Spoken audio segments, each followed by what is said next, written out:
Shalom, jemaat yang dikasihi Tuhan.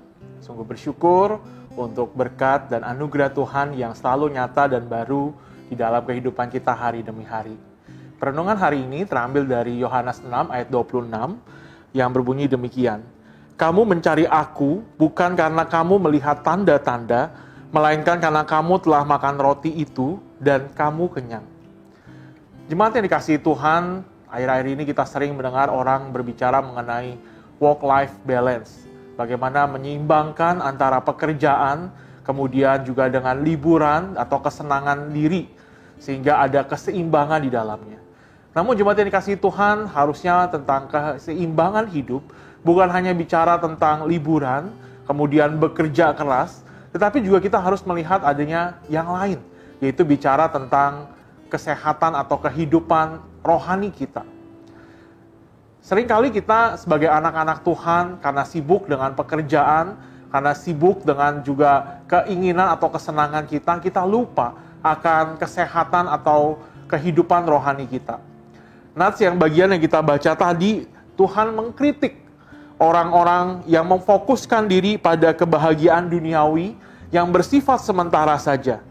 Atas dasar kebahagiaan yang sesaat tersebut, banyak orang yang mata, hati, dan iman mereka tertutup dan hanya melihat apa yang dilakukan oleh Yesus menguntungkan bagi kehidupan jasmani mereka atau tidak.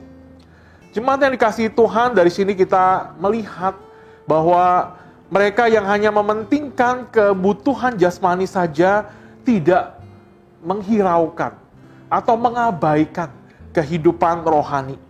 Padahal dengan jelas firman Tuhan juga pernah berkata, bekerjalah bukan untuk makanan yang akan dapat binasa, melainkan untuk makanan yang bertahan sampai kepada kehidupan yang kekal. Jemaat yang dikasihi Tuhan, mari kita sebagai anak-anak Tuhan, kita bukan hanya memperhatikan kehidupan duniawi atau jasmani kita saja. Memang segala sesuatu itu penting bagi kehidupan kita. Tetapi ada juga yang tidak kalah penting, bahkan jauh lebih penting, karena itu mempengaruhi kehidupan keselamatan kita di dalam kehidupan kekal, yaitu kehidupan kerohanian kita.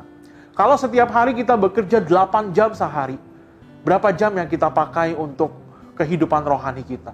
Untuk kita membaca Alkitab, untuk kita merenungkan firman Tuhan, untuk kita berdoa. Padahal di dalam kebenaran firman Tuhan yang kita renungkan, kita mendapatkan kekuatan, kita mendapatkan penghiburan, kita mendapatkan petunjuk. Bagaimana kita sebagai anak-anak Tuhan harus menjalani hari-hari kita di tengah dunia yang begitu menakutkan ini. Jemaat yang dikasihi Tuhan, mari. Janganlah kita terfokus hanya kepada yang jasmani ini saja. Kehidupan yang kelihatan ini saja. Kita juga perlu memperhatikan dan menyeimbangkan dengan apa? Dengan kehidupan rohani kita yang terpelihara dari relasi yang intim dengan Tuhan melalui kebenaran firman Tuhan yang kita renungkan, yang kita praktekkan, sehingga kita juga mendapatkan banyak berkat dari Tuhan dan juga kita memberkati banyak orang. Kiranya Tuhan memberkati kita sekalian di dalam kehidupan jasmani, terlebih dalam kehidupan rohani kita. Tuhan Yesus memberkati.